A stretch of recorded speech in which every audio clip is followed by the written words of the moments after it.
এই সর্বপ্রথম সংবাদকর্মীদের ভোট অধিকার প্রয়োগের মধ্য দিয়ে অনুষ্ঠিত হয় 14 গ্রাম প্রেস ক্লাবের নির্বাচন।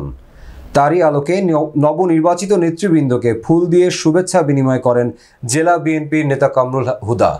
এই সময় নির্বাচিত সকলের প্রশংসা করে থাকেন বিএনপি নেতা কামরুল হুদা। উৎসব মুখর পরিবেশে অনুষ্ঠিত হয় কুমিল্লার 14 গ্রাম প্রেস ক্লাব নির্বাচন। কর্মরত সংবাদকর্মীদের ভোট অধিকার প্রয়োগের মধ্য দিয়ে প্রেস ক্লাব নির্বাচনে 2025-26 মেয়াদে সভাপতি পদে নির্বাচিত হন দৈনিক নয়া দিগন্তর 14 গ্রাম সংবাদদাতা ও সাপ্তাহিক 14 গ্রামের সম্পাদক সিরাজুল ইসলাম ফরায়েজি এবং সিনিয়র সহ সভাপতি পদে সাপ্তাহিক 14 গ্রামের নির্বাহী সম্পাদক মোহাম্মদ এমদাদ উল্লাহ নির্বাচিত হওয়ায় সাপ্তাহিক 14 গ্রাম অফিসে গিয়ে তাদেরকে ফুলেল শুভেচ্ছা জানান কুমিল্লা দক্ষিণ জেলা বিএনপির যুগ্ম আহ্বায়ক ও 14 গ্রাম উপজেলা বিএনপির সভাপতি মোহাম্মদ কামরুল হুদা, সাধারণ সম্পাদক শাহ আলম রাজু ও পৌরসভা বিএনপির আহ্বায়ক হারুন ও রশিদ মজুমদার।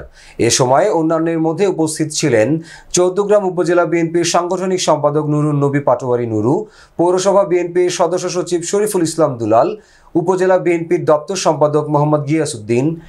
সাংবাদিক নেতৃবৃন্দের মধ্যে উপস্থিত ছিলেন প্রেস ক্লাবের সাংগঠনিক সম্পাদক কামাল হোসেন নয়ন, প্রচার ও প্রকাশনা সম্পাদক এম.এ. আলম, দপ্তর সম্পাদক মোহাম্মদ শাহিন আলম, কার্যকরী নির্বাহী সদস্য মোহাম্মদ আনিসুর রহমান ও 71 বাংলা টেলিভিশন উপজেলা প্রতিনিধি মোহাম্মদ শফিউল আলম।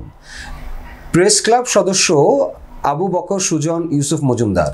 এই সময়ে কামরুল হুদা উল্লেখ করে বলেন, এই সর্বপ্রথম 14 গ্রামের সংবাদকর্মীরা তাদের ভোট অধিকার প্রয়োগের মধ্য দিয়ে বেছে নিয়েছে তাদের প্রেস ক্লাব নেতৃত্বকারীদের, তা খুবই প্রশংসনীয়। তা বিগত জীবনে আওয়ামী লীগ আমলে কখনো করতে পারেনি। আওয়ামী লীগ আমলের সাংবাদিকরা ছিল জিম্মি।